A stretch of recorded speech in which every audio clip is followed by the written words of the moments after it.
Hello, everyone, and welcome to the Stephen King Cast, one man's musings on the works of Stephen King.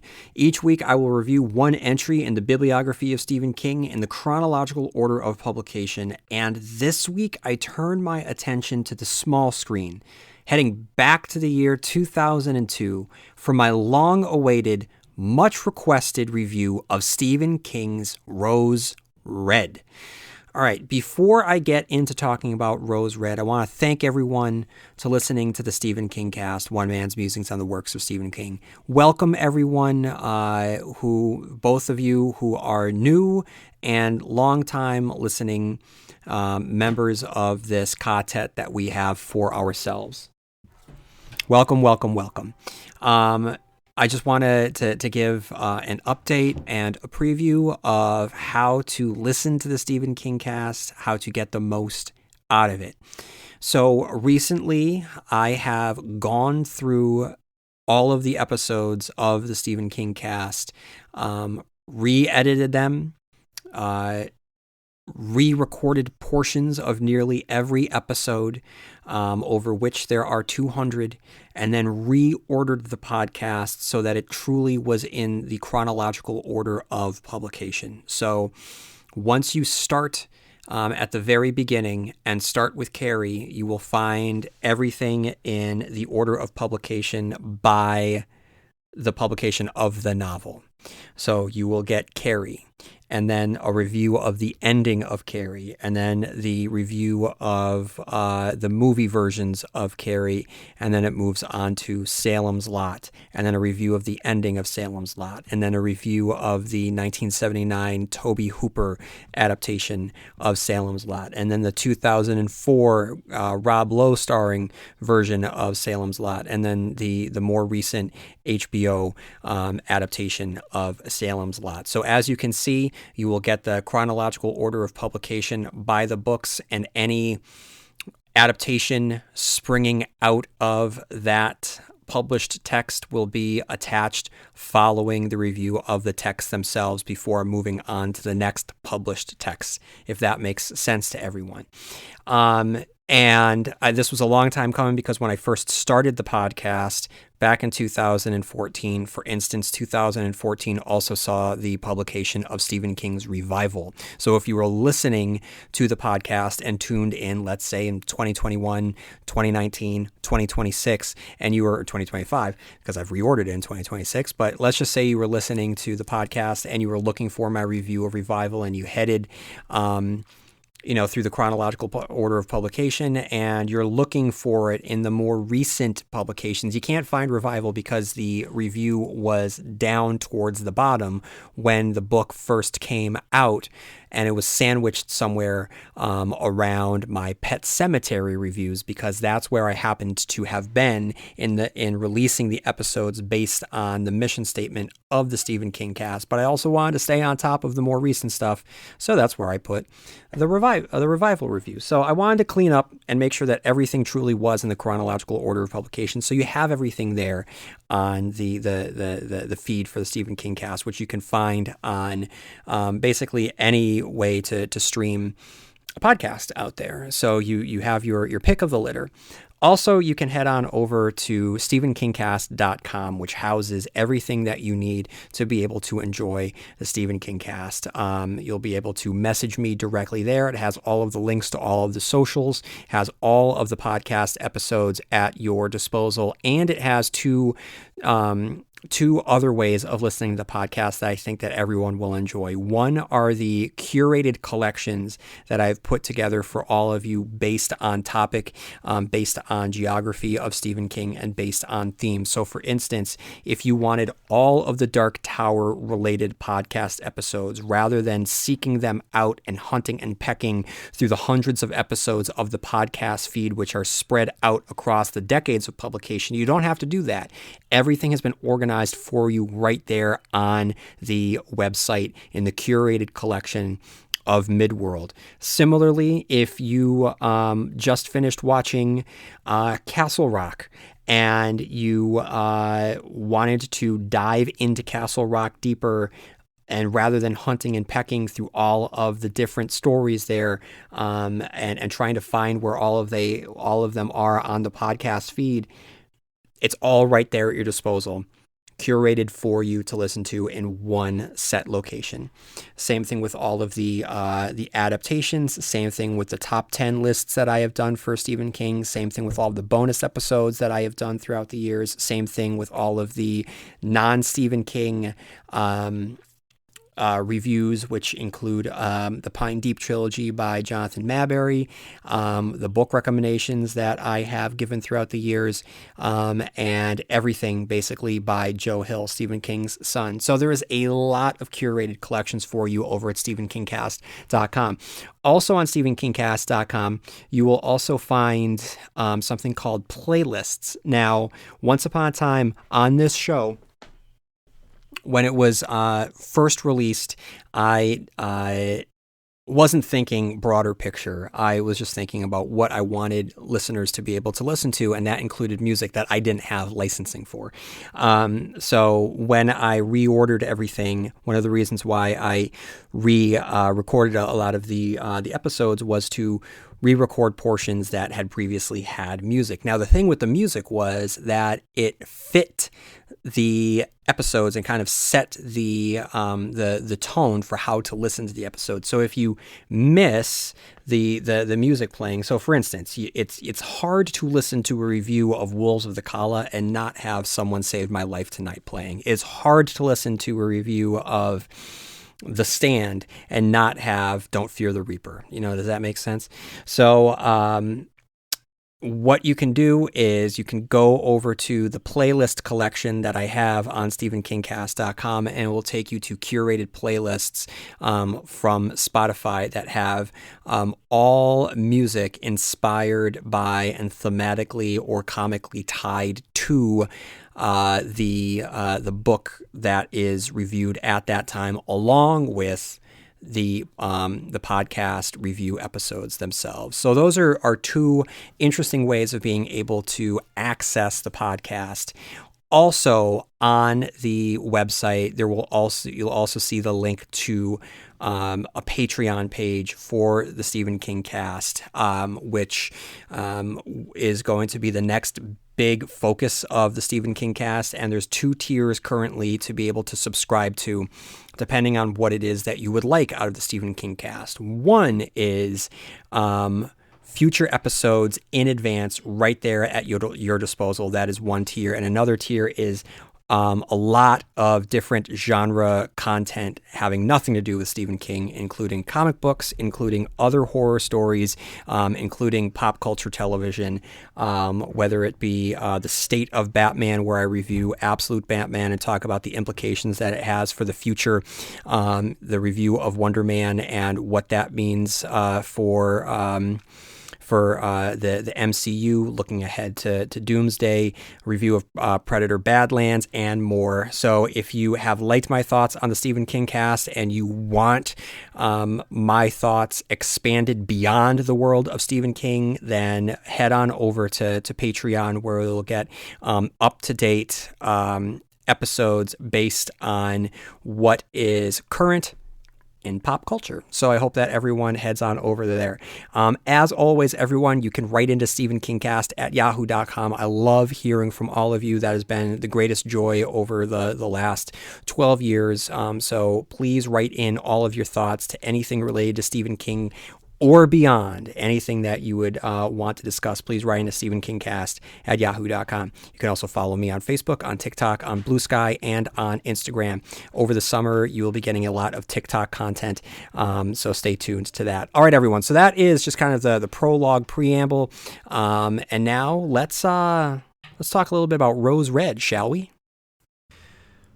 So Rose Red is one of the most requested reviews that I've ever had from listeners out there. The other one was Colorado Kid. There was always a lot of requests for the Colorado Kid, but throughout the years, there's been a lot of requests for Rose Red, and I gotta be honest, Rose Red was a complete blind spot for me as a Stephen King fan. By the time that it came out in 2002, I was really checked out of the TV miniseries genre. By that point, I was at a different point in my life. I was still a diehard Stephen King fan, but for whatever reason, just 5 years prior, though I had loved the TV miniseries that were coming out of ABC, by 5 years later, I wasn't into them, and as a result, maybe it was because it wasn't based on a pre-existing novel. I heard about it. I didn't care about it. I didn't care to watch it. And the years went on, knowing that it was a TV miniseries, I never sought it out. I felt that viewing it would be watching a lesser product. That's just kind of that was my approach to it. That's why I never sought it out. So, the years went on, and when I started thinking about the things that I could do for the next leg of the podcast, I said, you know what? Why am I not allowing myself the opportunity to engage with this one way or another? Because maybe it will turn out to be the kind of movie that I always felt that it was. I was judging it to be, but based on the fact that so many people want me to watch it, maybe there's something else to it, and I'm denying myself the pleasure of actually sitting down and watching something that I might like. So let's give it a shot, everyone. Let's check out Rose Red together. That was my thought, and I got really excited one day to actually sit down, and I wasn't feeling good. It was a day that I was kind of sick, and I said, this is a perfect day for me to actually just kind of go old school and watch a TV miniseries under the covers, and see what it tells me. So that was how I watched Rose Red. So for those of you who don't know, it's been about 12 minutes now, and I haven't really even talked about what Rose Red is. So from Wikipedia, here's a little background on Rose Red. It's a 2002 American 3-episode horror television miniseries scripted by horror novelist Stephen King, directed by Craig R. Baxley, and starring Nancy Travis, Matt Kieslar, Julian Sands, Kimberly Brown, David Dukes, Melanie Linsky, Matt Ross, Emily Deschanel, Judith Ivey, and Kevin Tighe. It was filmed in Lakewood, Washington. The plot focuses on a reportedly haunted mansion located in Seattle named Rose Red. Due to its long history of supernatural events and unexplained tragedies, the house is investigated by parapsychologist Dr. Joyce Reardon and a team of gifted psychics. Steven Spielberg had asked Stephen King to write a haunted house story. Stephen King presented the idea for Rose Red to Steven Spielberg in '96, envisioning it as a loose remake of Robert Wise's 1963 film The Haunting, which itself was based on Shirley Jackson's 1959 novel The Haunting of Hill House. In 1999, a feature film remake of The Haunting was released, after which King's script was revised and expanded into a miniseries. In writing the teleplay, King incorporated a variety of influences, including elements of Jackson's novel, as well as the Winchester Mystery House in San Jose, California. The setting changed from Los Angeles to Seattle after the production team secured the Thornwood Estate in Lakewood as a shooting location. Rose Red was filmed in the fall of 2000 in Seattle and Lakewood, with principal photography concluding in mid-December. ABC provided Rose Red with a $200,000 marketing campaign, which included extensive advertising. In addition to televised commercials, an elaborate campaign was launched to make the fictional mansion and its history appear very real. This included a fake website for the fictional Beaumont University, the university featured in the film, as well as the publication of The Diary of Ellen Rimbauer, My Life at Rose Red, a novel reportedly written by a fictional character of Ellen Rimbauer, the wife of the estate's owner, and edited by the miniseries fictional protagonist Dr. Joyce Reardon. Rose Red premiered in the United States on ABC in January 27th, 2002, running for 3 consecutive nights, during which it accrued a viewership of over 18.5 million people. So I just wanted to provide that background before we get into this. So I wanted to read that because it mentions Shirley Jackson's The Haunting of Hill House, which is incredibly important if we're going to make our way further into this review, because the Haunting of Hill House is a foundational text in the horror genre, and it's been adapted a number of times as referenced in the summary here, including the 1963 classic The Haunting, and 1999's big budget blockbuster from Jan de Bont, of the same name, starring a stacked cast, including Liam Neeson, Catherine Zeta-Jones, Owen Wilson, Lily Taylor, Virginia Madsen, and Bruce Dern. Now, as referenced in that Wikipedia section that I just read, the origins for this movie, the 1999 version of The Haunting, have those origins with a collaboration between Stephen King and Steven Spielberg, and it's a great what might have been. Clearly, this collaboration that never bore out in fruition split into two different projects, one becoming the Haunting and the other becoming Rose Red. So it's funny because I often think of The Haunting, but not in a good way, because I remember seeing The Haunting in the movie theaters when it came out in '99 and absolutely hating it. Big budget effects were in place of building atmosphere, and I thought it relied too much on this blockbuster nature and spectacle, and in doing so, it completely removed any possibility of it being scary. You know, at its core, this story is supposed to be about people in a haunted house, and haunted house movies, more than anything else, need to be scary. To load it with special effects, to turn it into a summer blockbuster, and have it operate on the same conditions as a big budget summer blockbuster action movie, it's just not going to lean into the genre that it truly is. And I walked away from The Haunting in 1999 feeling really frustrated at having to watch this movie. And it also should be noted that movie came out during the same summer, just a week after the Blair Witch Project fever reached its zenith and exploded across the country. Now, for those of you who weren't alive during that time, and for those of you who weren't paying attention, you know, the Blair Witch Project, it was not the first found footage movie, but it certainly is the most important one that's ever been made. And, you know, since then, the found footage genre has become its own thing. Less to do with the Blair Witch Project and more to do with the success of the Paranormal Activity movies. But all of that wasn't possible if it weren't for the Blair Witch Project. Now, I mentioned the Blair Witch, and why the Blair Witch is important is because, unlike The Haunting, which has a massive studio backing, which has, as I stated, and I did this for a reason, Liam Neeson, Catherine Zeta-Jones, Owen Wilson, Lily Taylor, Virginia Madsen, Bruce Dern. These are Hollywood stars. The Blair Witch Project did not have that. It did not have special effects. It did not have money. It did not have stars. What it had was a full understanding of what is needed at its essence to truly scare someone. And it's the fear of the unknown. And it's what's lurking in the danger of the darkness that we cannot see.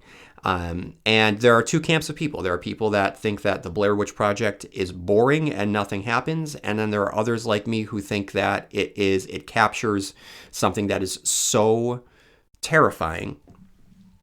And maybe it's, you know, it comes down to whether or not you spent time in the woods growing up, you know, which I did, both exploring woods as a child around my house and frequently camping. So that danger that you feel at night is perfectly rendered within the Blair Witch Project. But on top of having it be just an effective movie. It also was an incredible marketing campaign. So first of all of the buzz coming out of Cannes that year, and it being picked up, and then it was the first true viral marketing that I remember on the earliest days of the internet, where there was a website created to perpetuate this false reality that Josh, Heather, and Mike actually were missing, and it was these three people missing. Have you seen them? And then there was the website all about Rustin Parr, a character mentioned in the Blair Witch Project, and it went through the historical timeline of Burkittsville, and the effects of the computer at the time, along with the content that it was portraying, was very, very effective and just creepy. And then there was a sci-fi movie that was released that I remember at the time was also very, very spooky, kind of goofy, about the Blair Witch, done by the same people to create this reality that what you're about to see in the Blair Witch actually happened, though everyone knows that it didn't, and anyone that was upset that they weren't actually watching a snuff film didn't really understand what the Blair Witch actually was. But I just say that to present what 1999, what the summer of 1999 was. Now, not only did you have the haunting, not only did you have the Blair Witch on the complete other end of the spectrum of what horror can be, there's also another movie that came out during that summer that needs to be discussed.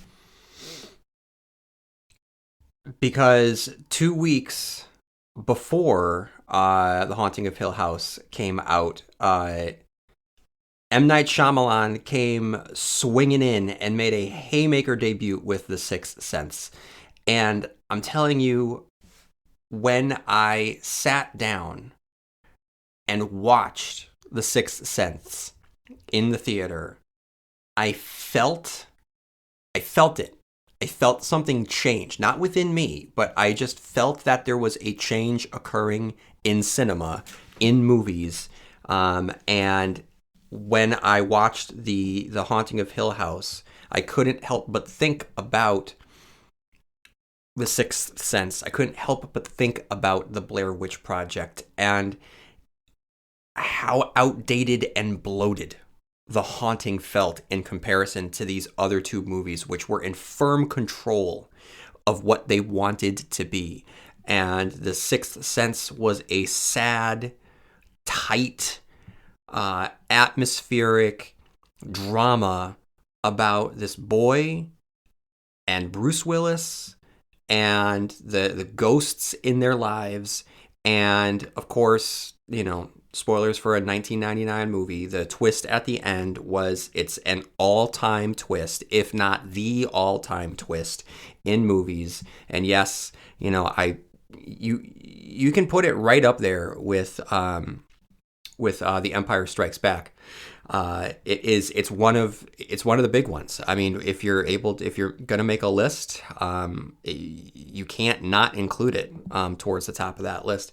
But the movie is more than just that twist. That twist, when it comes, I mean, it's the perfect conclusion to a movie that already up until that point had been perfect. It's the solidification that the time that you spent was with a 10 out of 10 movie.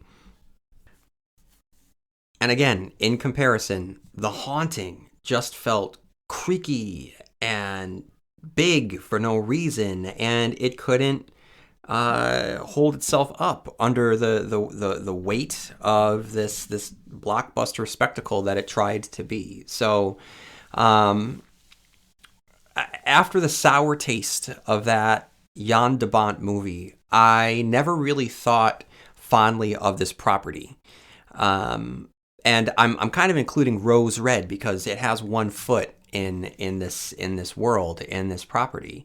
So when I would think of The Haunting, when I would think of The Haunting of Hill House, I I just always thought of the 1999 movie. And then a little show came out on Netflix in 2018, and a new master of horror took the stage, and that was Mike Flanagan, and that was The Haunting of Hill House.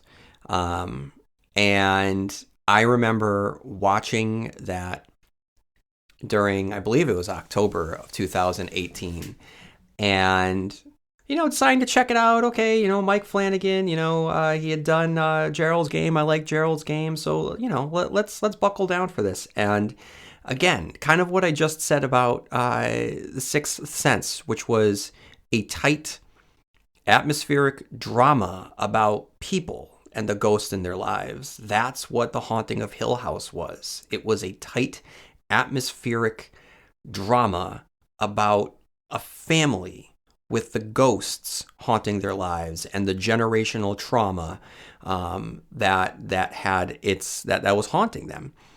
And the ghosts were a wonderful metaphor for that. And the combination of earnestness and family connection and legitimate scares, jump scares, and building dread, and technical filmmaking wizardry with the long shot. I think it was episode 6.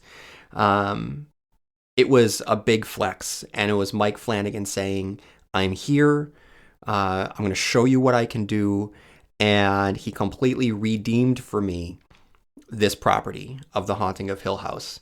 And subsequently in the years, he did Bly Manor, which I was less of a fan of. The Fall of the House of Usher, which, oh my God, I absolutely loved. Again, that to me, it went back to more what the Haunting of Hill House was. And what I love about Mike Flanagan properties is the cast he's able to stack with his whether it be a TV show or whether it be a movie. He gets his people, and he's always able to bring in new people who know how to convey his vision, his dialogue, his sensibility. Then there was another show that he did in between adapting these classics, and it's Midnight Mass. And there's a part of me that wants to, just stop every project that I'm doing right now, and just do a Midnight Mass rewatch and an analysis, which I may, because this is as perfect a show as you're going to find, and almost no better vampire story that you're going to find. For those of you who like Salem's Lot, you're going to love Midnight Mass. But what makes Midnight Mass transcendent is that it's less about vampires and more to do with religion and faith and what we do with the time that we have, and existential questions about life after death, and just the bonds that we have with one another. It truly is a beautiful, beautiful, beautiful show. And of course, Mike Flanagan also is the king of Stephen King adaptations. I would give that to him over Frank Darabont at this point.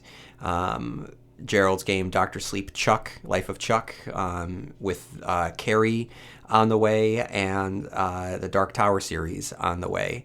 I just find that Mike Flanagan, like I said, he has people that are able to carry out his sensibilities, and much of his sensibilities are rooted in Stephen King's sensibilities, and he is one of the few people who can take a Stephen King story and recreate the sensation of being able to read a Stephen King story through a new medium without losing the potency or having it feel cheesy in translation. It's a masterful skill that he has.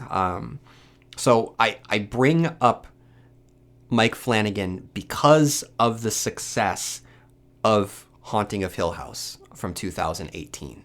That was, between 2013 and 2018, I didn't really want to review Rose Red because of my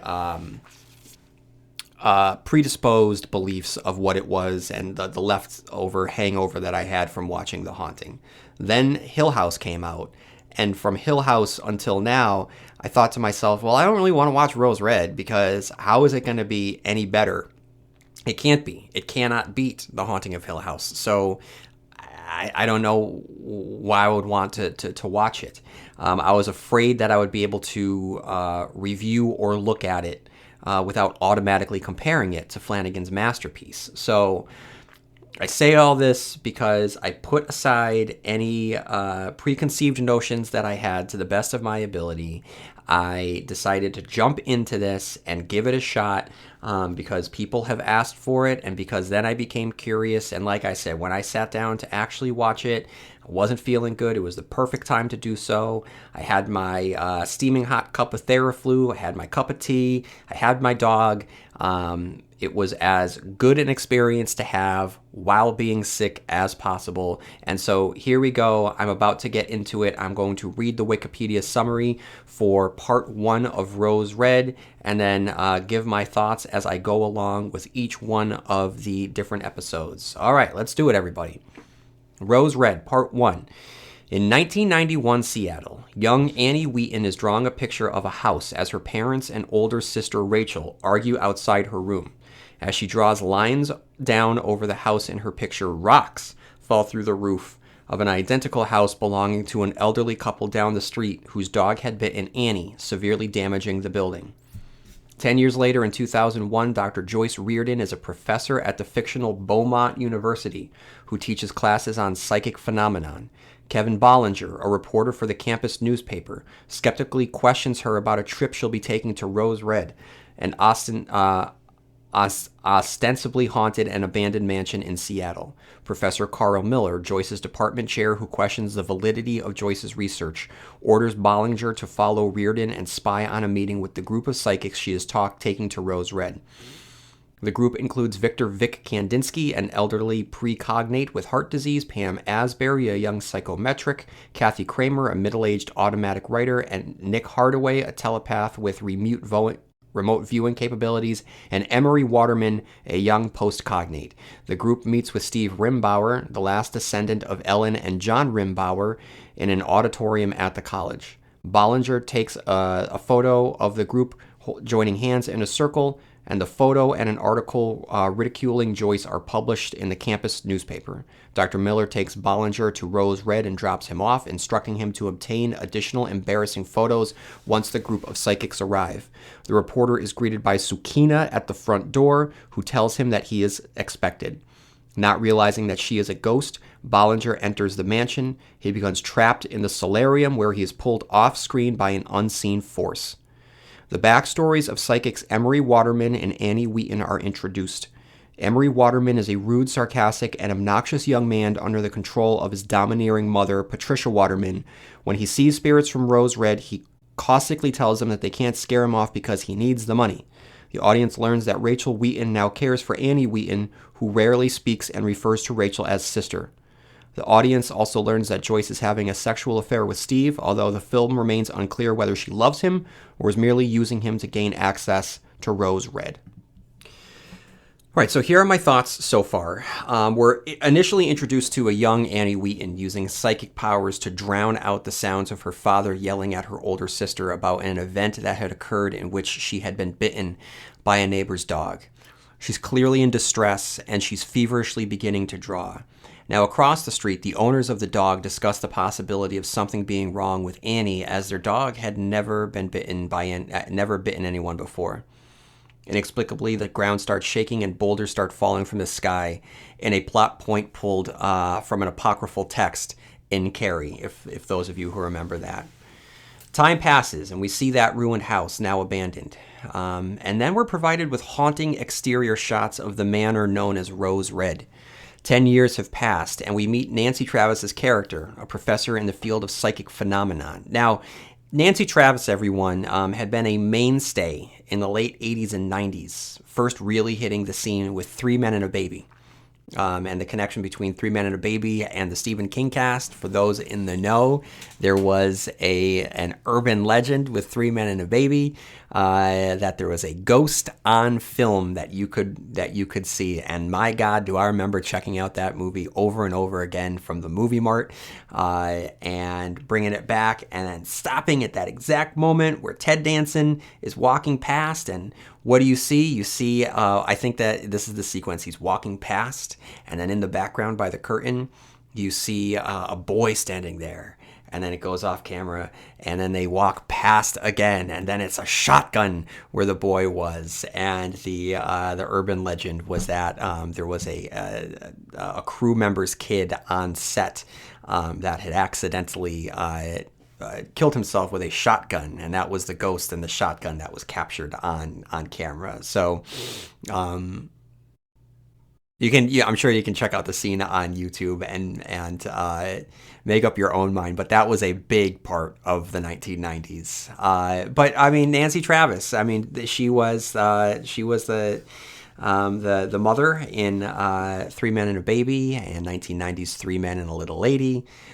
She co-starred in the 1993 remake of The Vanishing, a movie that I happen to like, even if it's always dismissed as inferior to the original.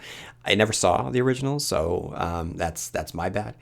And she starred in So I Married an Axe Murderer, a movie which, okay, I'm going to admit, I never saw it. Sorry, guys. It's a good thing that this is the Stephen King cast and not the Michael Myers cast. Michael Myers, the SNL comedian, of course. Yeah, though it probably would be more appropriate if I did a Michael Myers cast talking about the Halloween movies, or maybe a larger umbrella of the Michael Myers cast, and just do both. One man's musings on the lives of Michael Myers, the Halloween serial killer, the Austin Powers actor, anyone else named Michael Myers. That'd be fun. Let's stay tuned on Patreon for the Michael Myers cast. Anyway, Nancy Travis is here. I hadn't seen her in years, so I was excited when she showed up here. And also showing up is a young Jimmy Simpson, who you might recognize from Westwood, or as Liam McPoyle on the longest-running live-action sitcom in televised history, It's Always Sunny in Philadelphia, a show for the life of me. I don't understand how it hasn't racked up a historic amount of awards. To me, in a world where Glenn Howerton has crafted to perfection the narcissistic, probably serial-killing character of Dennis Reynolds over multiple decades, who can modulate various ranges of insanity, rage, and smarm on a dime, there shouldn't be any competition for Best Actor at the Emmys or the Golden Globes. Just give the Golden God his goods, I say. If you haven't seen It's Always Sunny in Philadelphia, the level of controlled chaos in these 30 minutes that you're going to get is unparalleled to anything that you are going to see. And it's been sustained and has increased throughout the decades. It's an incredible show that when it first came out, I dismissed it wholeheartedly.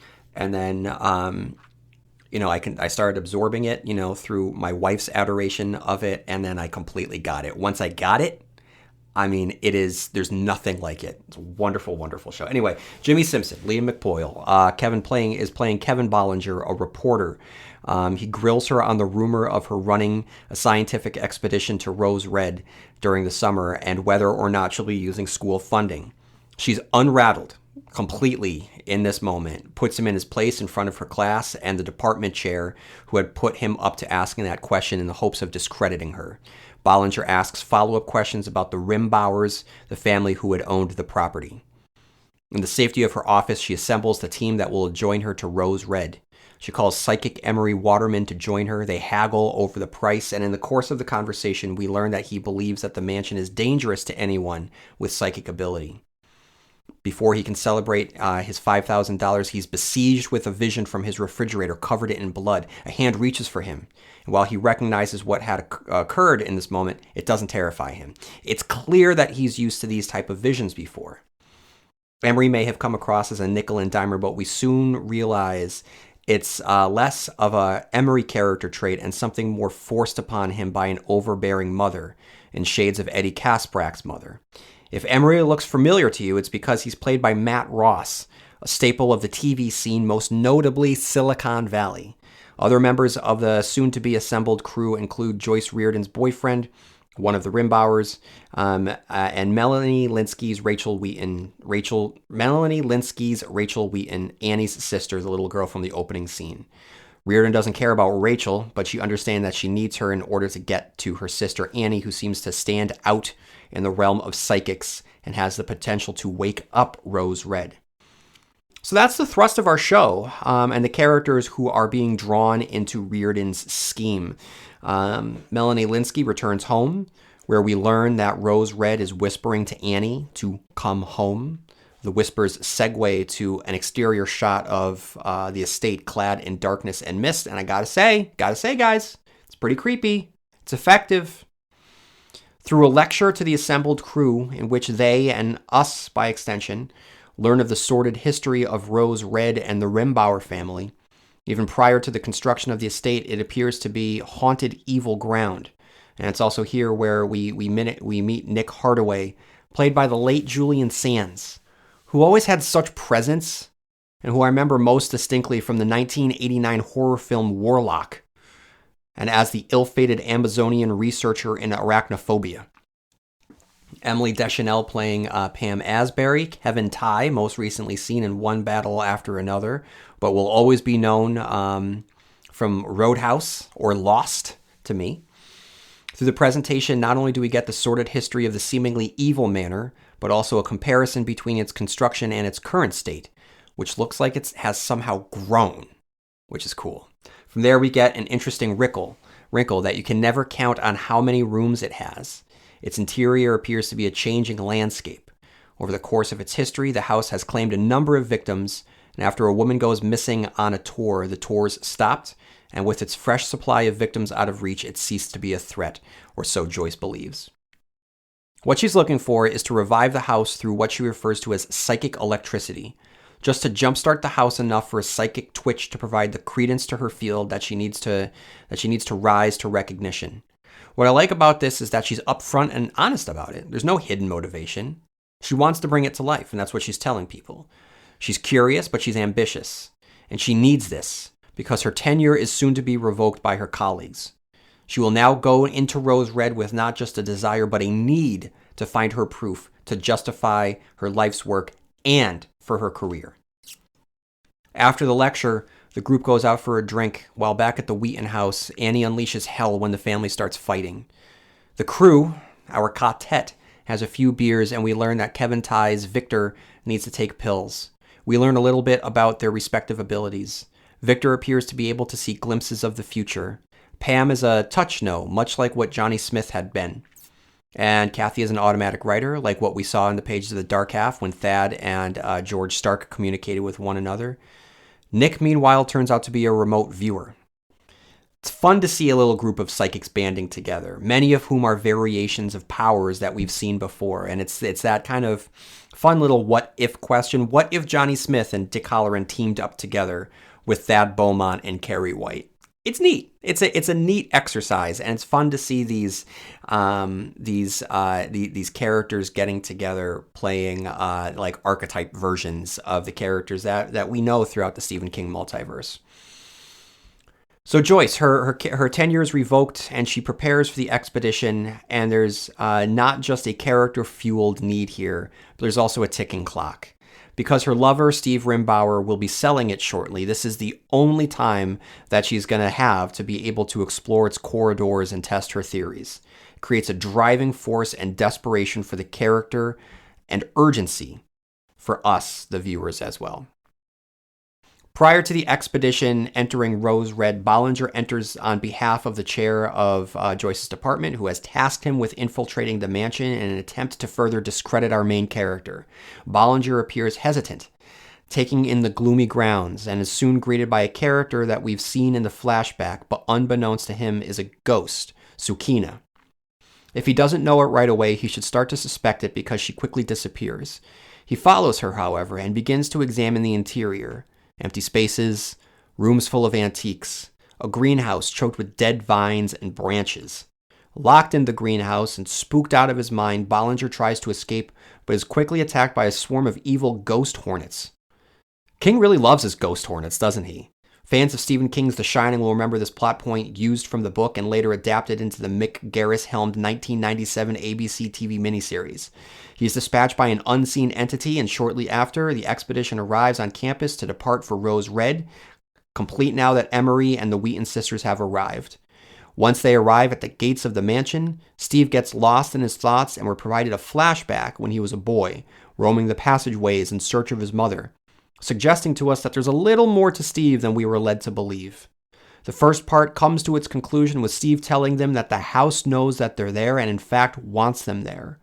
It ends on a closing shot of an aerial view of Rose Red, which is in full view of the highway, the bay, and the city, which I really liked. I like that it's not in the remote woods and you have to drive 20 minutes just to get there. It's there. It's in complete view of the rest of San Francisco. You can see it, it can see you, and there's something terrifying that evil is lurking among just everyday life for everyone to see, and the dangers that's going to present to all of our characters once they're trapped there. They're not trapped in the wilderness. They're not trapped out of reach. They're trapped in civilization with a hustling and bustling city all around them, and they can't get out. That is very exciting to me. All right, let's talk about part 2. Joyce and the group of psychics, now joined by Rachel's sister Wheaton and a teenage Annie Wheaton, arrive at Rose Red. The team tours the mansion. Joyce and Steve point out that the home contains many optical illusions as well as an upside-down room and a library with a mirrored floor. The team finds Bollinger's cell phone, and Steve calls Miller to confront him over his attempts to discredit the group. That night, Emery sees the ghost of an actress who disappeared from the house decades earlier. Pam dreams of a decomposing body of Kevin Bollinger. The Wheaton sisters are visited by a ghost under the bed and in the closet, and Kathy sees something moving under the carpet and her blankets. Later in the night, Pam is lured outside by a doppelganger into the garden pond and is presumably drowned. The next morning, when Dr. Miller receives Steve's voicemail message, it instead says that Bollinger slit his wrists and wrote Miller's name in his blood before expiring. The message unnerves Dr. Miller, and he goes to the mansion to learn more. Patricia Waterman has also driven to the mansion after being unable to reach her son via his cell phone. The two arrive simultaneously and their cars collide in the driveway when Mrs. Waterman swerves to avoid what she believes to be a figure running across the road. Terrified, she begins to run through the forest on the grounds of the mansion while calling for her son. Miller, wanting to get her insurance information, pursues her. Inside Rose Red, Emery hears his mother cries but dismisses them as an auditory illusion created by the haunted house. On the other side of the house, Pam leads Vic into the garden towards a pond with a statue of Ellen in it. She suddenly disappears. When Vic looks down into the pond, he sees what he believes to be Pam's dead body. He attempts to pull her out of the water, but the body vanishes, and he's left clutching only her nightgown. He panics and runs back towards the house. Looking back, he sees the statue come to life and has a heart attack. Vic tries to draw the attention of Emery, who is now inside the house, but Emery again believes this to be an apparition and refuses to open the window. Nick arrives and tries to open the window, but it will not open and the glass cannot be broken. Vic collapses and dies in full view of Emery and Nick. Out in the woods, Mrs. Waterman is stopped and knocked unconscious by the ghost of Kevin Bollinger. All right, so that's the end of the Wikipedia summary for part 2. So we pick up where we left off with Steve in a daze, a little spooked, and then they enter the house and they begin to soak in the surroundings.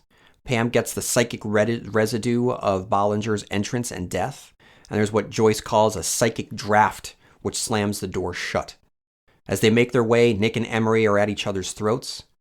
I don't know what the showrunners are trying to accomplish here, because I don't know whether we're not supposed to like Emery, because at this point, like, he's a little abrasive and it's going to change. He's going to be worse. But at this point, I feel more empathy for him than anything else.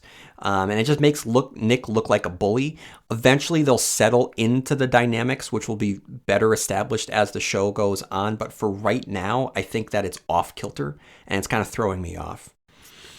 The phone that the dean had, or the department chair had provided to Bollinger, is found in the solarium, which I referred to as a greenhouse prior, which sets Joyce on edge.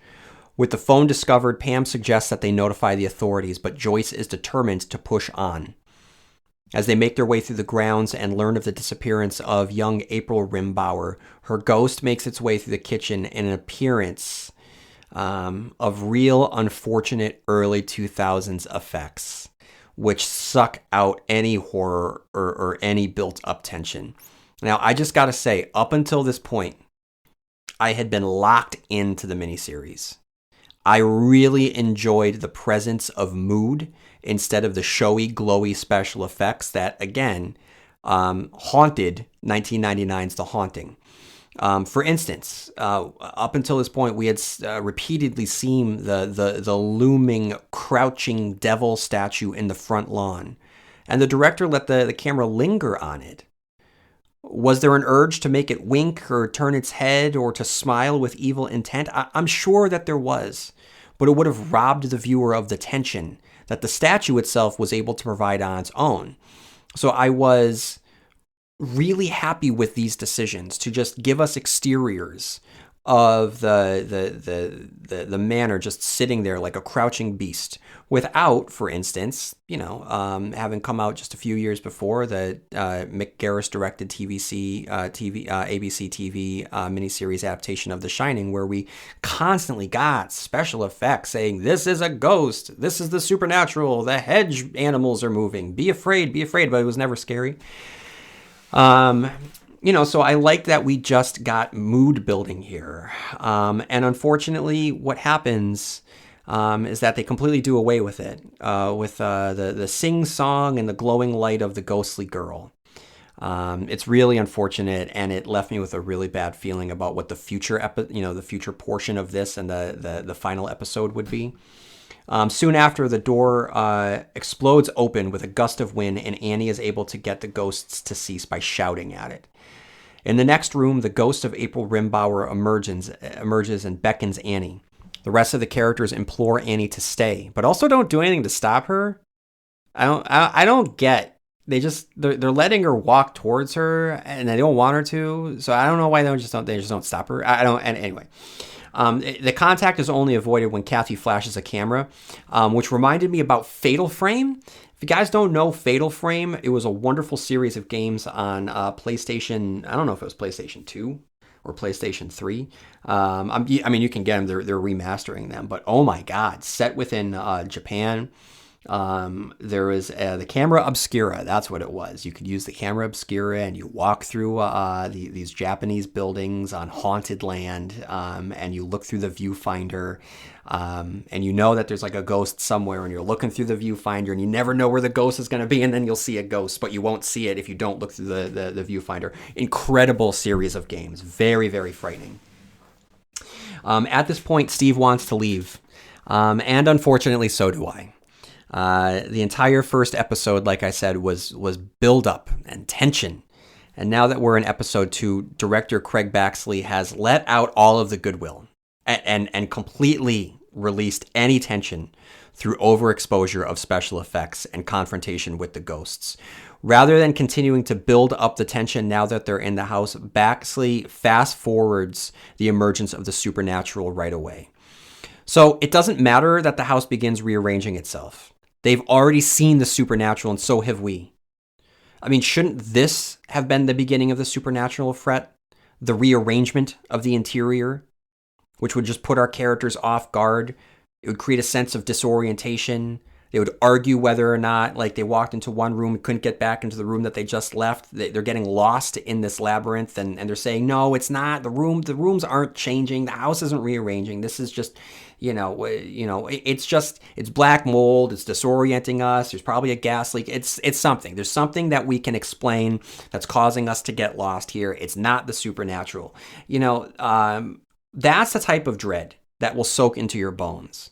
And it will allow the characters to argue about what's happening without tipping too deeply into the realm of supernatural so early on. So rather than start to build the supernatural and having this mansion start to play with its new food and start to increase the fear by changing subtly, without special effects, just changing the rooms around them.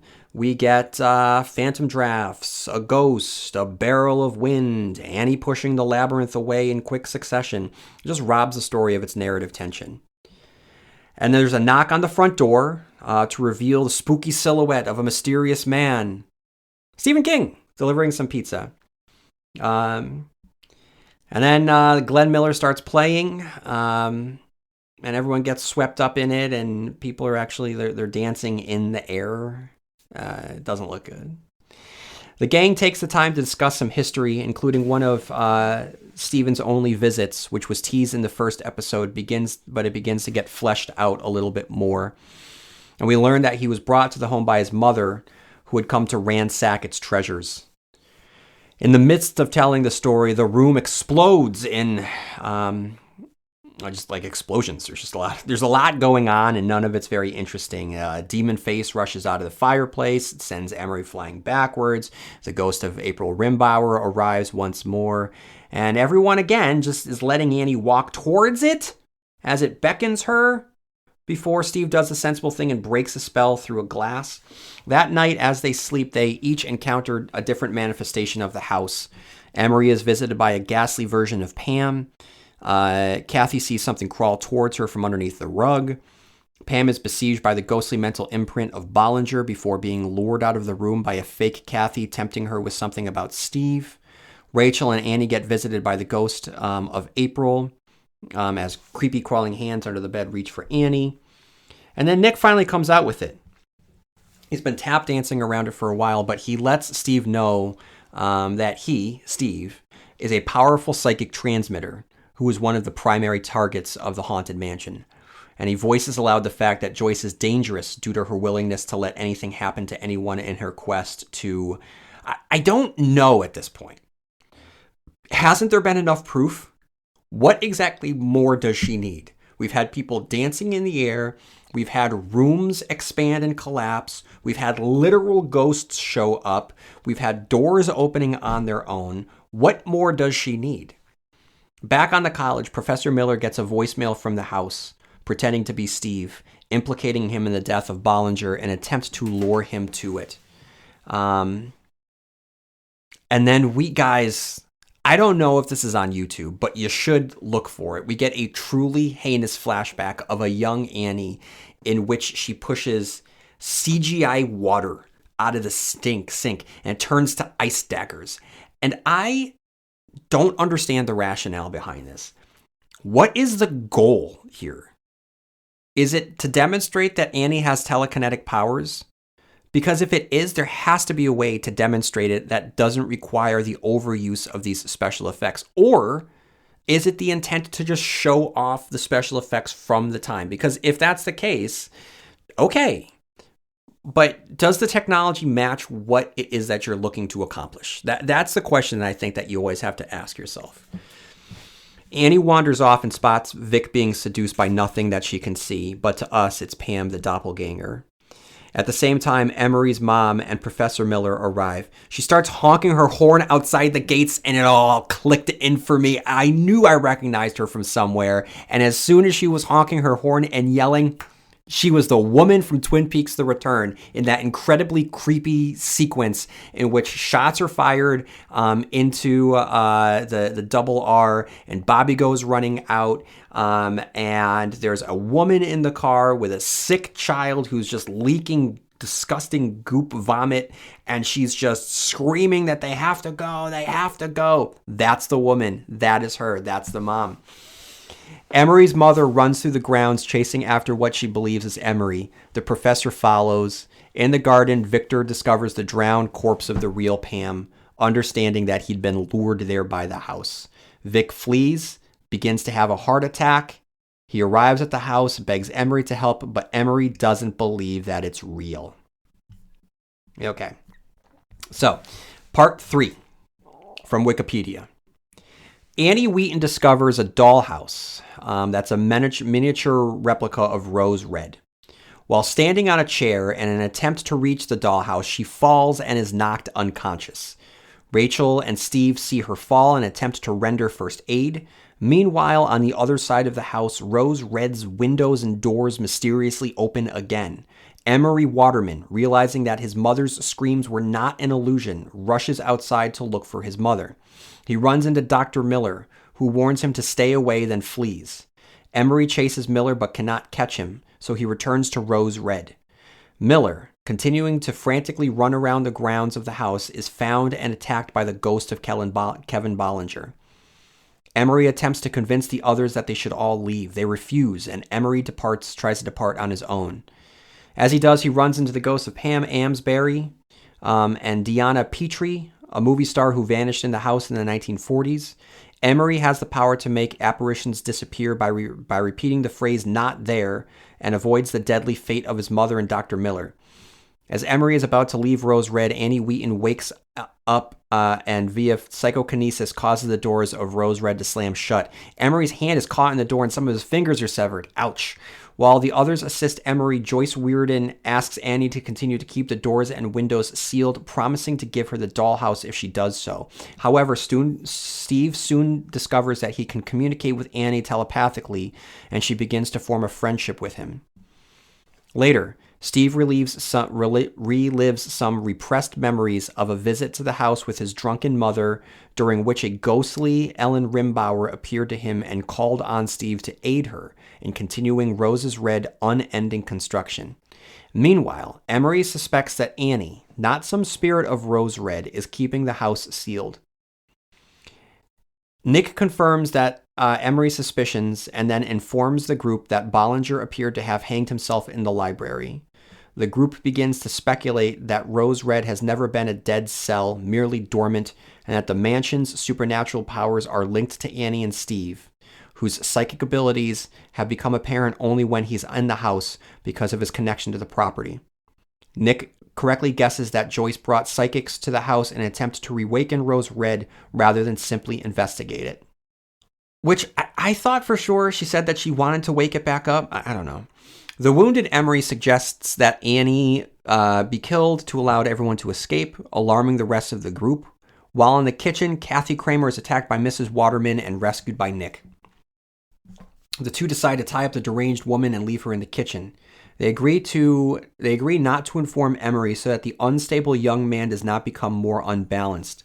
A ghostly Sukina appears and drags Mrs. Waterman off into the dark wine cellar. As Nick and Kathy head back towards the main hall, the house changes around them and they become lost. A mysterious shape under the carpet chases them and they flee. The shape begins to catch up to them, and Nick shoves Kathy into a room, saving her life, and slams the door behind her, turning around just in time to see a skeletal monster rushing up to him. With silence in the hallway, Kathy opens the door again, but finds no sign of Nick or the entity in the empty hallway. As the house continues to change around her, Kathy ends up in the attic. Suddenly overcome by the urge to automatically write, she witnesses the murder of John Rimbauer by Ellen and Sukina. Steve and Rachel, meanwhile, decide to look for Nick and Kathy. They find Kathy in the attic, where she's about to be attacked by a corpse-like creature. Their presence seemingly prevents the house from acting, and the corpse drops lifeless to the floor. The corpse's withered arm lets them deduce that the carcass is that of Steve's missing great-aunt and Ellen's daughter, April Rimbauer. Suddenly, April's corpse releases bright white light from its mouth and instantly disintegrates. The group reunites in the main hall. Emery attempts to attack Annie with a fireplace poker. Using psychokinesis, Annie animates a suit of armor and attempts to indirectly attack Emery with it. It's unclear whether it's genuinely attempting to kill the other. Emery had previously stated that knocking Annie unconscious should be sufficient to escape, while the placement of Annie's final halberd attack suggests that it was a warning shot. Neither attack succeeds, and Joyce calms both individuals. In an attempt to uncover the secret of Rose Red, Steve creates a telepathic link between Kathy and Annie, and Kathy begins to engage in automatic writing. Annie begins to draw pictures of boulders striking the house, smashing the doors, breaking the glass, and soon doors and windows all over the house are opening and closing violently in glass, as the windows shatter. Rocks begin to fall, destroying Mrs. Waterman's car and causing severe damage to Rose Red. Kathy automatically writes, "Help us," and open the doors, prompting Annie to unseal the house. Steve, Emery, Kathy, and the Wheatons make their escape from Rose Red, but Joyce, now clearly insane, refuses to leave. The group is attacked by the specter of Ellen Rimbauer, but Annie prevents Ellen from coming after them. Mrs. Waterman's ghost leaps from a mirror and attempts to draw Emery into the spirit realm, but Emery, with the assistance of Steve and Kathy, resists his mother for the first time in his life, and Mrs. Waterman vanishes again. The survivors flee to the van as boulders rain down on Rose Red. Back in the house, Joyce suddenly realizes too late that she does not want to leave, but is surrounded by the ghosts of Rose Red: Nick, Pam, Vic, Mrs. Waterman, Miller, Bollinger, Sukina, and Deanna Petrie. Joyce screams incoherently in terror as the film fades to black. 6 months later, the survivors visit Rose Red just before the mansion is due to be demolished and replaced by condominiums. They pay their last respects to the dead by laying red roses on the path leading up to the house. As they drive away, the ghosts of Ellen Rimbauer, Sukina, and Joyce watch the survivors depart from the tower window. Thoughts. We begin with Emery, who is lost and alone in the house, which begin to rearrange itself around him to keep him separated from the rest. Meanwhile, Nick tries to find an exit to get to Victor, and Emery explains that he believes that there's a psychic bubble forming around them. Trapped in the house with dead bodies beginning to pile up around them, Joyce begins to feel the pressure of what she's done by bringing everyone there, but denies her responsibility. The characters all split up in an attempt to find an exit. Emery, outside searching for his mother, encounters the professor, who is lost and terrorized by the manor. It's sending the corpse ghost of Bollinger after him, and the shot of Bollinger, clearly dead, walking through the trees, stopping, turning slowly, is pretty spooky. Emerson is taunted by the house, pretending to be Vic, goading him into hanging himself in the parlor. The house then begins speaking through Annie, and Emery, whose hand rests on the open door, finds his fingers chopped off when the mansion swings the doors shut. It's a great scene.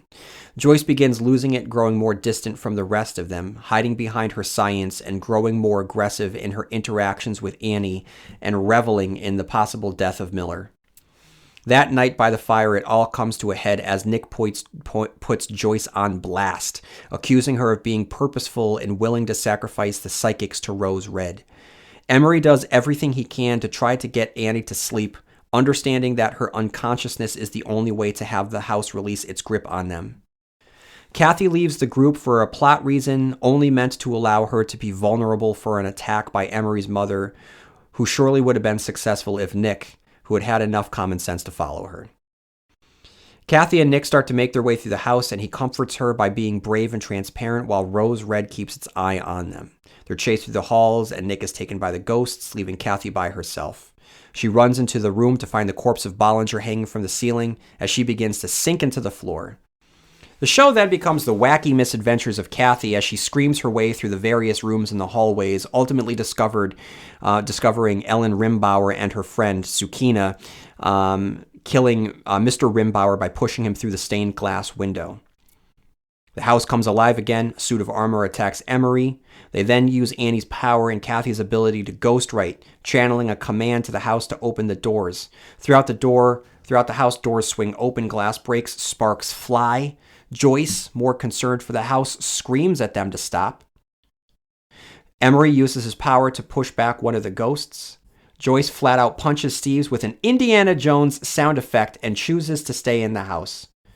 Emery is attacked by his ghost mother, and Steve is confronted by the ghost of Ellen Rimbauer. Both are able to overcome their respective haunts and escape. Joyce, meanwhile, seems to come out of the obsessive spell she has found herself in and realizes that she's alone in the house that she's risked everything for. One by one, the ghosts come for her. She's surrounded by the ghosts of the Rimbauers and the specters of the ones who died because of her obsession.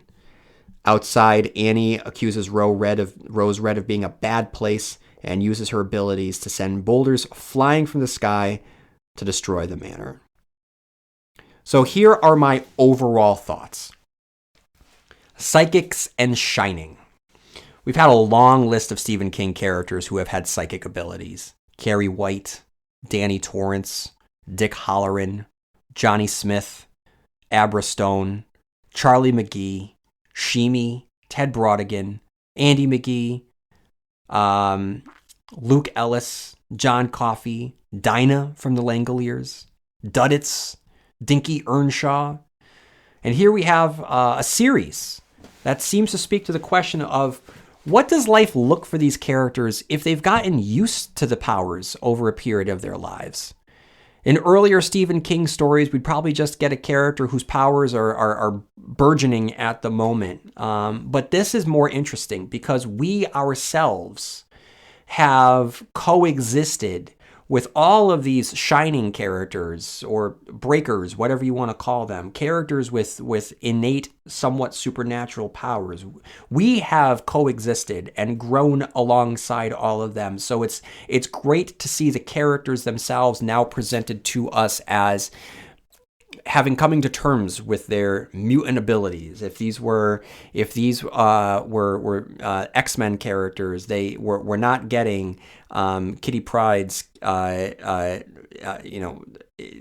phasing ability just coming to fruition, or Rogue's personality and power absorption powers just coming and not knowing how to deal with it. These characters know how to deal with it. They are part of themselves, and that's an interesting new component to this type of character for a Stephen King story.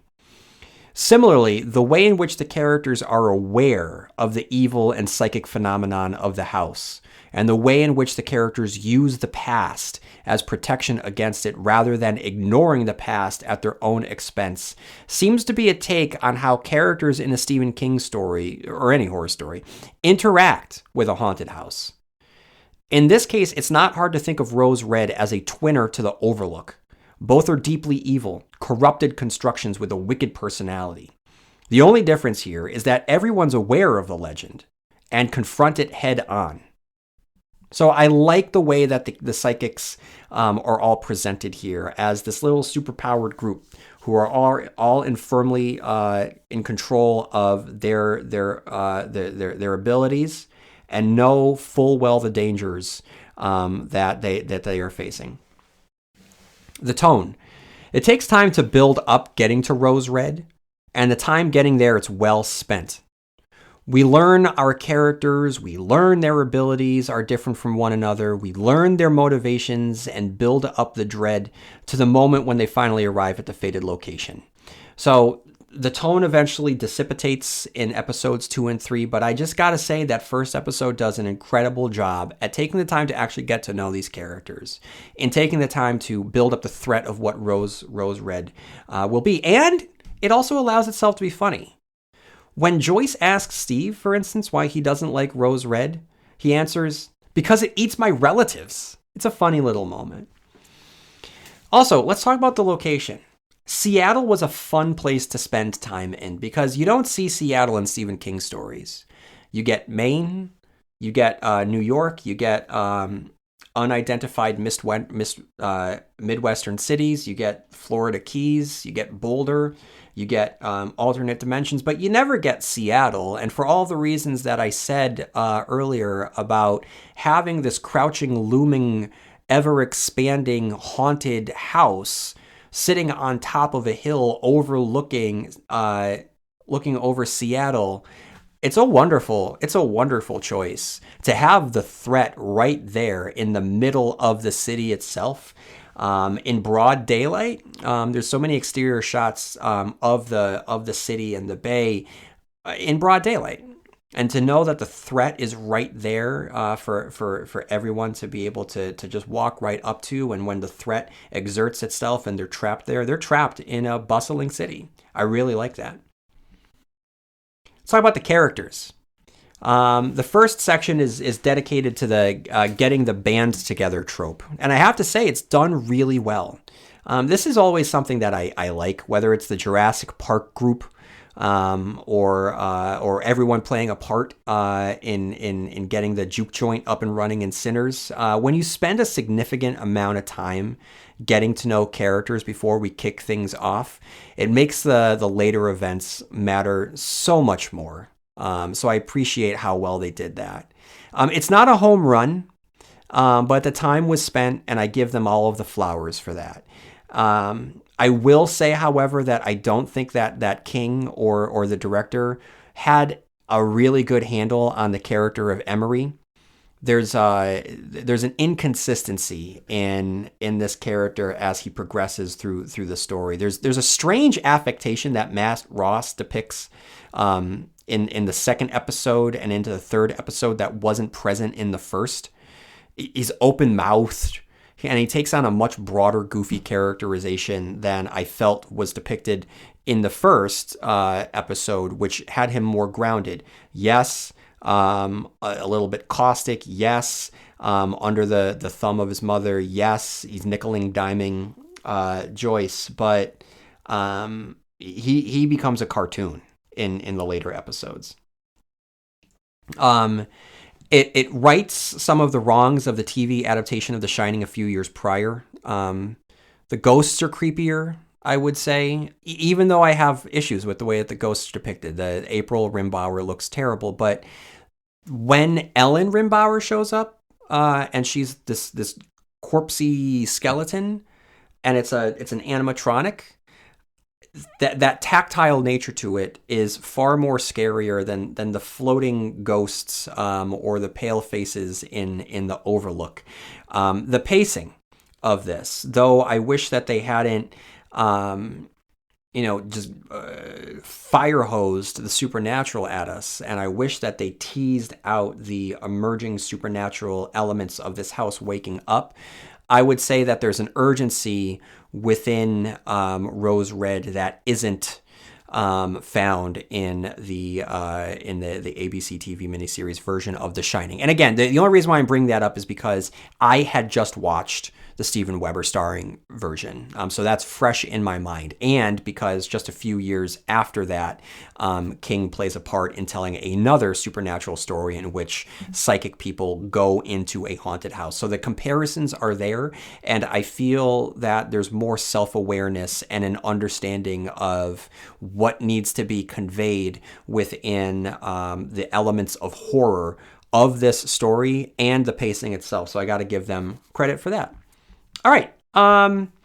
So here are some Stephen Kingisms, the tricks and traits and tropes that Stephen King likes to deploy from work to work to work. So up first, we have psychics, as previously discussed. Call them having the shine, the shining, the shinning, call them breakers, call them what have you. Psychics have long been a standing mainstay in Stephen King stories. Evil houses is another one, whether it is the Marston house, the house on Neibolt Street, whether it's the Overlook, or whether in this case it's Rose Red. Stephen King loves a good evil house. The Overlook, I don't know why I mentioned the Overlook. That I think that was just meant to be a part of the Overhouse. I don't think that the Overlook itself gets a shout out. If it does, I don't remember. Catchphrases. Stephen King loves his catchphrases. Here we have repetition of the phrase, "It's a dead cell," and "Say cheese." We have evil hornets in a haunted house. Again, I had mentioned that earlier in The Shining, the novel, and then The Shining, the ABC TV miniseries. We have sequence in which ghost hornets show up. We have a slimy reporter trying to discredit psychics. We first saw this in the pages of The Dead Zone when Richard Dees, he of the Night Flyer, from inside view tries to discredit Johnny Smith. We have Kevin Bollinger here. Also a slimy newspaper reporter trying to discredit the psychics that Joyce is bringing to Rose Red.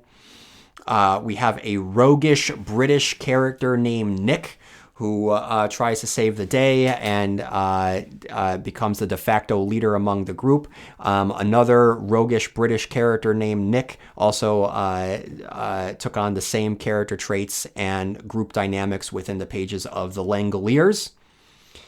I'm a Little Teapot.